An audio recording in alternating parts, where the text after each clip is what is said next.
Olá, os amigos ligados na TV Torcedores, mais um Papo de Velocidade entrando no ar e dessa vez não vamos falar de Fórmula 1. Esse é o primeiro Papo de Velocidade que vai falar de uma outra categoria, porque neste fim de semana tem a prova mais nobre do automobilismo norte-americano, as 500 milhas de Indianápolis, a Indy 500. Para falar sobre ela, Leonardo Marçom e Matheus Adami, já são aqui figuras presentes em todos os programas, já são nossos clientes da casa aqui no Papo de Velocidade. Olá, Matheus. Olá, Marçom. Qual a expectativa para esse grande evento que, com certeza, quem é fã de automobilismo vai estar ligado aí no domingo à tarde na TV Bandeirantes para acompanhar essa corrida? Boa tarde, Alain. Boa tarde, Marçom. Eu acho que você definiu muito bem. É o evento mais esperado do automobilismo norte-americano e já tive familiares que moraram em Indianápolis, que já foram à corrida, eles falam que realmente a cidade para acompanhar, o pessoal vai desde cedo para o autódromo, faz churrasco no estacionamento, é um evento que vai do começo do dia até a linha de chegada, literalmente.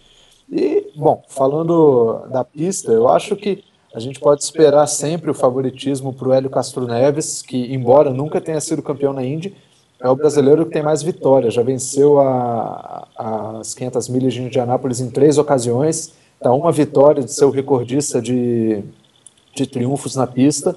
Então é um cara que sabe correr muito bem nesse circuito oval e é um piloto que a gente sempre pode ficar de olho e esperar alguma coisa nessa prova. Marçom, há quem diga que não tem favorito na Indy, né? Mas ninguém aposta no cara que está lá em 32º, 33º. Tem favorito a Indy? Boa tarde, Alan, boa tarde, Matheus, boa tarde, pessoal que está acompanhando. Então, né, apostar no Brian Clauson ninguém aposta, né? Pois é, tipo, é óbvio que é uma corrida em circuito oval, óbvio que uma categoria como a Indy, ela tem mais favoritos que uma prova de Fórmula 1.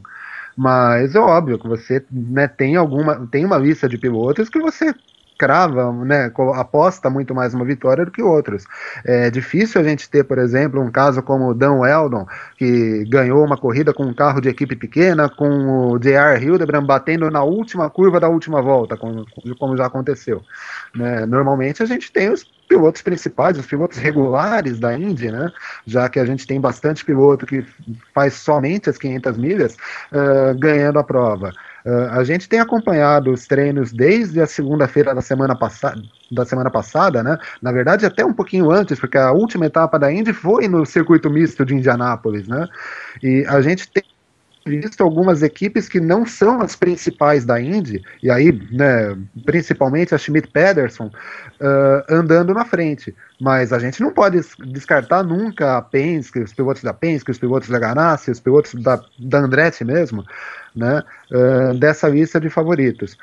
É a 100ª edição da corrida, a prova vai ter o James Hinchcliffe como pole position, é um piloto que no ano passado sofreu um acidente fortíssimo, né, quase perdeu a vida durante os treinos da Indy na edição do ano passado, perdeu a temporada e agora volta a disputar o campeonato pela Schmidt-Peterson, né, e volta logo com a pole position em Indianápolis. É uma corrida sem prognósticos sobre quem vai vencer, mas deve ficar entre pilotos da Penske, da Ganassi, da Andretti, talvez da Schmidt-Peterson. Talvez tenha falado de metade do grid, mas, né, é difícil imaginar uma vitória de pilotos que não sejam de uma dessas 4 equipes.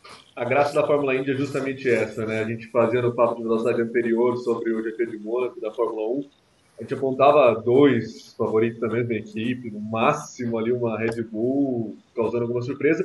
E na Fórmula Indy você falou quase meio grid aí com favoritos para essas 500 milhas de Indianápolis.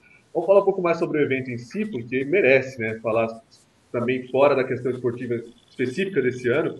As 500 milhas de Indianápolis são um acontecimento, né? Quando o coração de todo fã de automobilismo, quando alguém vai lá e chega no microfone e fala Start your engines. Nossa, isso é um momento histórico, quando canta o hino dos Estados Unidos antes de começar, pro coração do piloto. E o Matheus justamente citava isso. O Hélio Castro Neves ganhou três vezes, né? Três vezes. As 500 milhas de Indianápolis não foi campeão nem da antiga kart, nem da IRL, nem da IndyCar. Mas pro cara ganhar 3 vezes as 500 milhas de Indianápolis, ele é uma lenda do automobilismo já, né? Isso explica por si o peso das 500 milhas de Indianápolis. Eu acho que ele não precisa nem ser campeão da Indy, embora ele tenha batido na trave nos últimos anos. No ano passado ele foi vice-campeão, se não me engano. No ano retrasado ele foi vice. Mas o cara não precisa fazer mais nada. Se ele anunciar a aposentadoria amanhã, ele vai ser uma lenda, porque na história está lá. Hélio Castro Neves venceu as 500 milhas de Indianápolis em 2001, 2002 e 2009, se não me falha a memória. Então, o cara é uma lenda, você definiu muito bem ela, e nada vai apagar, por mais que o cara não faça mais nada daqui para frente no automobilismo, nada vai tirar o fato dele ter ganhado 3 etapas das 500 milhas de Indianápolis. E eu acho que isso, se não tiver um peso maior, tem um peso equivalente a ser campeão. Então, o cara nunca mais precisa fazer nada, ele é uma lenda, está na história. A Indy 500, a gente talvez possa dizer que é uma prova que é maior que o campeonato, né? Muitas vezes a gente lembra que o piloto ganhou a Indy 500 e não lembra se ele foi ou não campeão do campeonato da Indy propriamente dito, né? O Hélio é um caso muito claro disso. O Hélio nunca ganhou um campeonato no automobilismo. O título que o Hélio tem é de campeão brasileiro de kart. Mas as 3 vitórias que ele tem em Indianápolis se sobressaem completamente em relação à falta de títulos dele. E a falta de título dele também não quer dizer que ele não seja um grande piloto. O Evan tem a carreira mais do que estabilizada, com muito sucesso lá nos Estados Unidos, né? E apesar de jamais ter vencido o campeonato, mas essas vitórias em Indianápolis fazem dele um dos grandes aí da história da Indy, um dos grandes do automobilismo brasileiro, por que não? O Hélio Castro Neves acho que não ganhou nem a Indy Lights, né, Marcelo? Não, o único título dele, se eu não estiver muito enganado, né? Depois talvez alguém pode corrigir a gente, mas o único título dele é de campeão brasileiro de kart. Né? Ele jamais venceu um título no automobilismo, só no kartismo. Aquele famoso, só ganhou as 3 vezes em Indianápolis. Só. Só ganhou. Né? Mas é muito legal isso, porque a gente tem boas lembranças das 500 milhas de Indianápolis, né? Emerson Fittipaldi, o Tony Kanaan correndo. Foi o último brasileiro a vencer as 500 milhas, foi em 2013. Isso. Foi a última que o Luciano do Vale narrou, né? Foi a última que o Luciano do Vale narrou, foi, né, uma corrida bastante tensa, né? Ele mais assustou com a batida do Dario Franchitti, né, que provocou a última bandeira amarela e deu a vitória do Tony, do que propriamente vibrou com aquele acontecimento, né? E detalhe... perdão, Marção. Não, pode falar. Não, e detalhe que nesse ano que o Tony ganhou, ele ganhou por uma equipe pequena que foi a KV, né? Não era nenhuma dessas equipes grandes, né? Então, mais uma coisa que comprova o equilíbrio da Indy, né? Em prova de circuito oval. Eu tava lembrando. É até engraçado ouvir, desculpa cortar, Alan, é até engraçado, né? Depois ele disse que a KV se preparou para as 500 milhas de Indianápolis e não para o campeonato. Apesar dele ter disputado o campeonato inteiro, né? Mas a preocupação da KV foi vencer as 500 milhas de Indianápolis. Era uma equipe pequena, a premiação de Indianápolis é bastante grande, diferente das outras provas da Indy, né? Então, além de colocar o Tony na história da categoria, né, foi um bom complemento para o orçamento da KV Racing para o restante daquela temporada. A gente não pode esquecer também que o Gil de Ferran tem uma vitória nas 500 milhas, né? Sim. É verdade. E há pilotos, você falou que a equipe se preparou só para as 500 milhas, e tem piloto que só disputa as 500 milhas na temporada. A Indy tem muito dessa, assim, os pilotos não necessariamente disputam todas as provas numa mesma temporada. Então tem piloto que só disputa as 500 milhas, tem piloto que só disputa as provas em circuito oval, mas... O Dan Weldon, quando ele ganhou, ele não estava correndo na temporada, né? Não, o Dan Weldon estava preparando o chassi que é usado atualmente pela Indy. Que ele não chegou a correr com ele depois, né? Pois é, naquela temporada específica, né, a Indy criou uma trinca de corridas de 500 milhas, que quem vencesse as 3 ganharia um prêmio extra da categoria, né? E a última seria exatamente Las Vegas, que foi onde ele acabou sofrendo um acidente que, né, tirou-lhe a vida. Verdade. Eu tava levantando aqui, já que eu citei, né? O Hélio Castro Neves, em 97, eu lembro muito disso, porque o Theo José falava nas transmissões da então Fórmula Mundial no SBT, mas a categoria de base ainda podia usar, a Indy Lights chamava, né? Uhum. Como ainda tem, mas ela chamava Indy Lights. E o Tony Kanaan foi campeão, em 97, com 4 pontos de diferença para o vice, Hélio Castro Neves. E o terceiro colocado foi o Cristiano da Mata. Ô fase do automobilismo, hein? Pois é. Mesmo. Eu até fiz esse levantamento ontem para uma outra publicação que eu participo. Né, a gente teve caso de 500 milhas com os três primeiros brasileiros, né?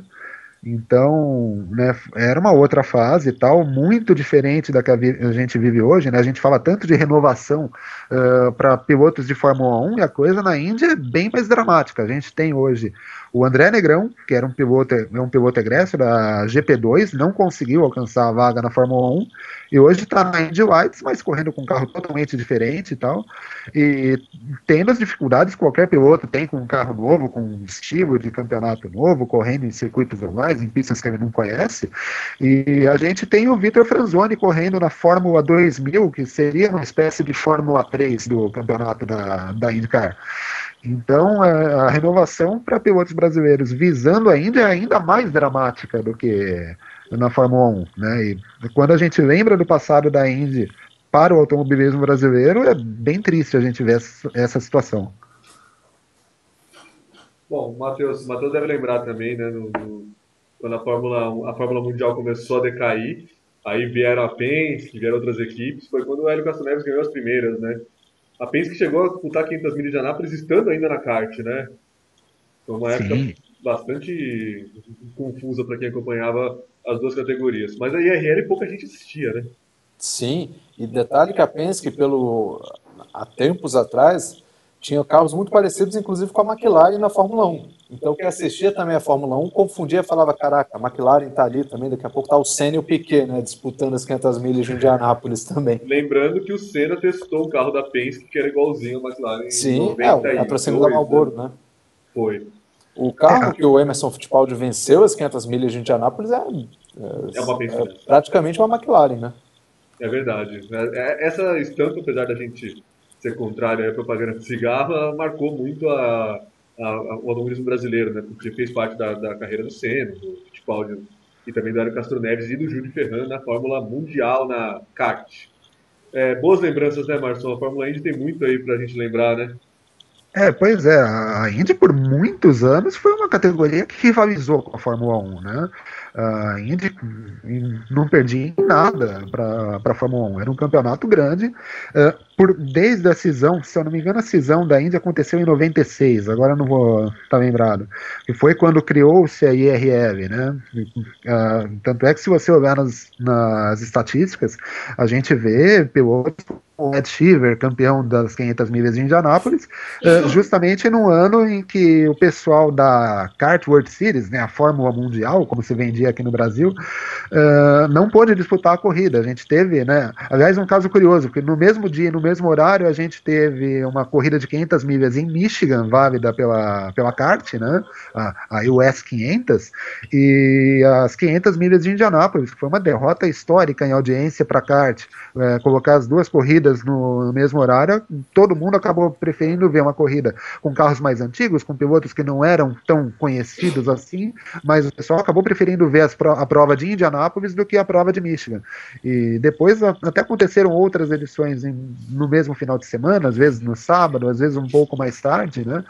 Mas a kart acabou tendo que mudar as 500 milhas dos Estados Unidos de dia para não bater com as 500 milhas de Indianápolis. Eu acho que isso prova ainda mais o peso que a gente está defendendo aqui desde o começo do programa, dessa edição das 500 milhas de Indianápolis, 100ª edição.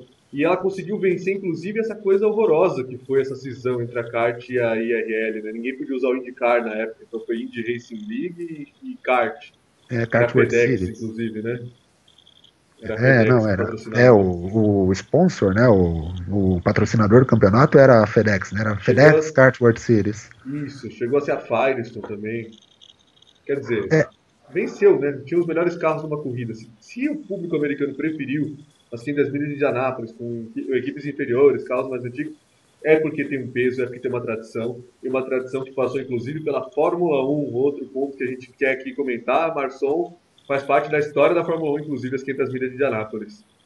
Pois é, faz parte da Fórmula 1, inclusive no último GP da Espanha, né, que foi vencido pelo Max Verstappen, a gente publicou no Torcedores uma lista de vencedores mais precoces da Fórmula 1, eu até deveria ter isso aberto aqui agora, mas um dos 10 vencedores mais novos é um piloto que venceu as 500 milhas de Indianápolis, né? Então é uma corrida importante, uma corrida que já fez parte do calendário da Fórmula 1, apesar dos europeus preferirem não disputar, né? Se você olhar o nome dos vencedores das 500 milhas na época em que ela fez parte do calendário de Fórmula 1, quase sempre eles são americanos, até por conta da cultura dos europeus. Primeiro, não correrem em oval, né? Os circuitos ovais são uma tradição americana. E segundo, por boa parte dos pilotos não toparem correr nesse tipo de circuito. Então, Indianápolis depois voltou para a Fórmula 1 com um circuito misto e tal, enfim. Mas a prova de 500 milhas no circuito oval também já teve o seu capítulo na Fórmula 1. Pois é, inclusive isso acaba dando uma bombada nos números dos Estados Unidos quando a gente vai ver as estatísticas da Fórmula 1, né? Afinal de contas, só corriam praticamente americanos naquela época e aí as vitórias que se tem é daquela época. E as equipes americanas também viraram uma coisa muito rara na Fórmula 1, voltou agora com a Haas, né? Que tá indo bem na Fórmula 1. E com certeza teria muito ainda a investir, mas acho que o público americano agora começa a se interessar um pouco mais pela Fórmula 1, né? Mesmo com as corridas de Indianápolis, acho que depois daquele vexame quando tivemos 6 carros no grid em 2005, se eu não me engano, aí morreu de vez o interesse, até voltar com o grande prêmio lá em Austin, no Texas, demorou um pouquinho, foi uma ferida aberta aí no coração da América na Fórmula 1. Não sei se eu peço palpites, né, pra gente encerrar esse programa, porque tem 15, 16 favoritos aí. Você arrisca algum palpite, Marção? Olha, pelo que a gente pôde ver dos treinos, né, como você disse, é muito difícil você apontar um vencedor. Mas eu apostaria, se eu tivesse que jogar meu dinheiro, eu colocaria no Hinchcliffe, no pole position. A gente teve outros pilotos indo muito bem, né? Hoje o Joseph Newgarden, que vai largar na segunda posição e que no treino livre de ontem foi o mais rápido, né? Disse que lamentou muito a perda da pole position, primeiro por conta da premiação que a pole dá pro primeiro colocado do Pole Day, né? Para quem consegue a pole. E segundo, porque ele tinha ritmo para conseguir marcar a pole position. Ele está com o carro da Ed Carpenter, que é uma equipe de Indianápolis, uma equipe que tem como dono um piloto, o Ed Carpenter, que fez a pole position nos últimos 2 anos, um piloto que sabe andar em circuitos ovais, e o Newgarden vem militando já na Índia há alguns anos, e tem melhorado os seus resultados. Então, poderia. Né? Eu aposto no Hinchcliffe, mas o Newgarden ali com um asterisco, com o piloto a ser observado na corrida também. O Matheus já deu aquela postada no Hélio Castro Neves, né? Eu vou ser Pacheco contrariando todos os prognósticos, mas eu acho que o Elinho vence contra tudo, contra todos, contra vocês dois, inclusive. Pronto. E vai virar recordista de vitórias na Indy 500. Vai, Elinho. A premiação é boa, né, Matheus? Esse aí não tá mais preocupado com dinheiro, né? Já ganhou 3 vezes, tá bem na fita pra caramba. Não precisa mais de dinheiro, né? Não, e só lembrar o seguinte, o Hélio disputou o Qualify, né? O Qualify ainda foi dividido em 2 dias, né? No sábado eles definiam quem ia para a disputa da pole position efetivamente, no domingo a gente teve a definição das posições de largada. O Hélio ele participou do Qualify com um motor antigo, que estava rendendo entre 1 milha e 1,5 milha a menos em relação aos outros carros da Indy. Talvez isso justifique a 9ª posição dele no grid. Agora, a posição de largada, a menos que o piloto largue muito para trás, né, na Indy 500, a posição de largada não quer dizer muita coisa. A gente tem caso de pilotos que largaram muito atrás. O Montoya, no passado, largou da 12ª, 13ª colocação e ganhou a corrida. Rapidamente ele escalou o pelotão, esteve sempre entre os líderes o tempo inteiro e venceu a prova. Então, não quer dizer muita coisa, mas o fato dele ter um motor novo para correr, né, somente agora na semana da corrida, pode significar uma vantagem para ele, principalmente na parte final da prova no domingo. Grande Juan Pablo Montoya. Acho que a gente tem que fazer um programa aqui só sobre nostalgia, só sobre os pilotos que a gente gostava, os que decepcionaram a gente na Fórmula 1, que nem o próprio Montoya, o Zanardi, o pessoal que ia da Fórmula Indy para a Fórmula 1 e que acabou não dando certo. Mas quero agradecer de novo a participação do Matheus, do Marson. Marson, antes que a gente esqueça, no outro programa da Fórmula 1 a gente não fez, uma agendinha desse fim de semana aí no mundo do automobilismo, se é que faltam, né, disputas. interessantes para quem é fã da velocidade. Não, é para quem for mais fanático, né, ou para quem trabalha com automobilismo efetivamente, né, a gente tem as provas de apoio, tanto do GP de Mônaco, da Fórmula 1, quanto das 500 milhas de Indianápolis, né. Em Indianápolis, na quinta-feira a gente tem a tomada de tempo, e na sexta a gente tem a corrida da Indy Lights, a Freedom 100. Né, a gente tem um brasileiro lá, o André Negrão, o único representante brasileiro na categoria esse ano, e vai tentar uma vitória. É difícil imaginar que ele consiga vencer, porque ele não tem experiência em circuitos ovais, mas capacidade para conseguir um resultado bom ele tem. Impossível que alguém que tenha corrido tanto tempo na Fórmula V8, na GP2, não tenha capacidade para conseguir bons resultados na Indy Lights. Lá em Mônaco a gente vai ter provas da GP2 fazendo a segunda rodada dupla da temporada em Mônaco, com um esquema um pouco diferente. Eles fazem os treinos e o classificatório na quinta-feira, né, junto com a Fórmula 1.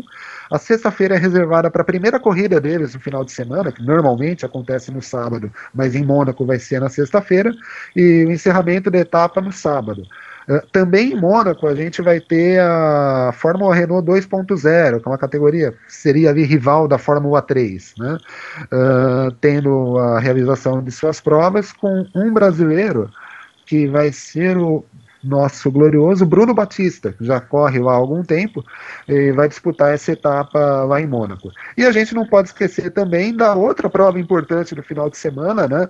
Talvez não com a história que as 500 milhas de Indianápolis no GP de Mônaco da Fórmula 1 tem, mas a Charlotte 600 da NASCAR, né? A gente tem essa corrida, né, na noite do domingo, acho que aqui no Brasil a prova deve começar por volta das 6 horas da tarde, e é a corrida da casa da NASCAR, não é a principal corrida da NASCAR Sprint Cup, né, a Indianápolis da NASCAR é Daytona, mas é a corrida da casa da NASCAR. A NASCAR é baseada em Charlotte, a maioria das equipes é de Charlotte, e eles fazem a prova de maior extensão do campeonato dele, é uma corrida de 600 milhas. Então, mais de 4 horas de prova, praticamente, assim como a corrida em Indianápolis, da Indy, né, é uma verdadeira prova de endurance num circuito oval. E a gente vai acompanhar também essa corrida. Ou seja, quem quiser acompanhar o automobilismo, o domingo começa lá por volta das 5 horas da manhã com a corrida da GP2 e termina só perto da meia-noite com a prova da NASCAR em Charlotte. E a cobertura completa de tudo isso você vai acompanhar aqui no torcedores.com, desde as provas da manhã até a NASCAR. Vai poder participar e interagir com a gente na Fórmula 1, com a hashtag F1 no Torcedores. A gente vai divulgar também a hashtag da Fórmula Indy, nas 500 milhas de Indianápolis, e a gente quer sempre a sua participação aqui. Obrigado, Matheus. Obrigado, Marçom, pela presença em mais um Papo de Velocidade. E a gente volta aí nas próximas etapas da Fórmula 1. Obrigado, pessoal. Até a próxima. Valeu. Valeu.